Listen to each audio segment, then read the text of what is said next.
Hello, this is Cheryl Morgan for the Queer Britain Lockdown Hunt Challenge. Now, the point of this challenge is to find t-shirts and flyers that we have hanging around the house that are potentially important to LGBT history.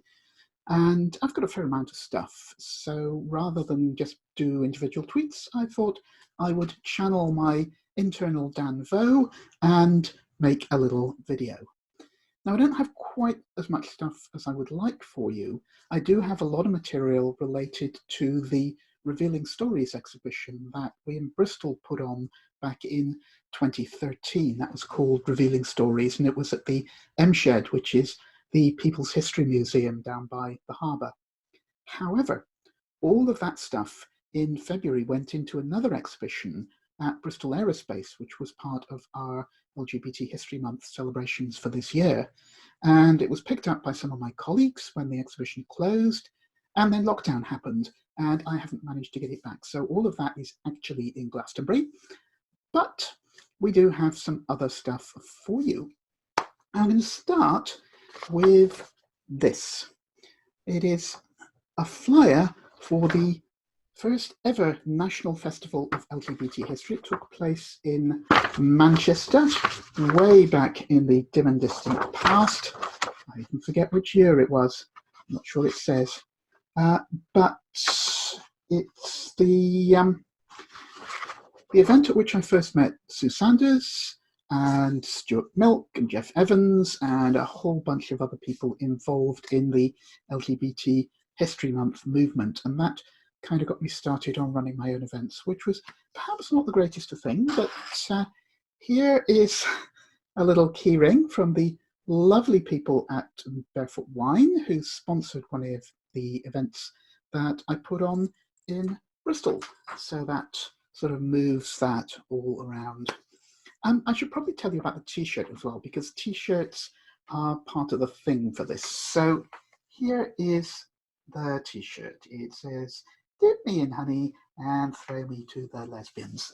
Now, those of you who know me know that that's not my normal type of sexual activity. I'm rather fond of the boys, actually, but it was a great t-shirt.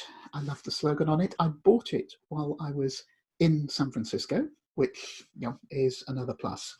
And I remember wearing it at a thing called WisCon, which is a feminist science fiction convention that takes place in Madison, Wisconsin every year. So I wore it one evening for the parties. It went down very well there. It was possibly in 2000 I found a little convention badge to prove that I was there that year. Now, what else have we got for you? This is a Mermaids flyer, and it's dated 2010. Mermaids have been around doing amazing and wonderful things for a long time. This is a programme from Bristol Pride in 2018. And here we have a flyer for Trans Pride Southwest.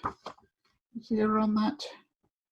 Yes, 2018 as well. So we have two prides in Bristol, the big pride and then the little trans pride thing where us trans folks get to do our own thing.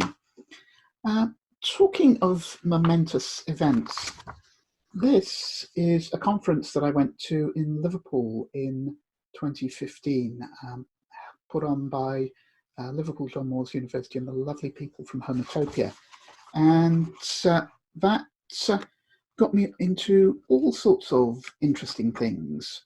I think this was the first time that I met Sean Knan, which got me into doing Twilight People, which is a lovely project for trans people of faith, and also a little bit of involvement in Rainbow Pilgrims. Sean's a wonderful person, works incredibly hard on all that sort of stuff. Now, you might be wondering why I've got a flyer here for the House of Commons. And that's because I went there once. I went there on the 1st of December 2016 because there was a debate on transgender equality. It's the first and only time that trans people got to discuss their lives in front of MPs. So we had that wonderful inquiry chaired by Maria Miller, where a whole bunch of trans people got to give evidence. And then that motion, although obviously we were involved in the Gender Recognition Act and whatever, that motion was an opportunity for trans rights to be debated in the whole of Parliament. And it was quite an interesting event. Just a couple more things for you now. This is a flyer for the Transgender Archives, which are kept in the University of Victoria in British Columbia. Actually, most of the UK's trans history is kept there at the moment. There was a chap living in Belfast who had a wonderful collection of UK trans history. Is it a chap? Or I can't remember. A person living in Belfast with a wonderful collection of UK trans history. And when that person died, no museum in the UK wanted it. So the Canadians decided they would take it. And I think that's very sad that we should have let that all go, but at least it has been preserved. And this is a programme for a conference that I attended in Victoria in 2018. We were planning to have another one in April this year, but that didn't quite happen.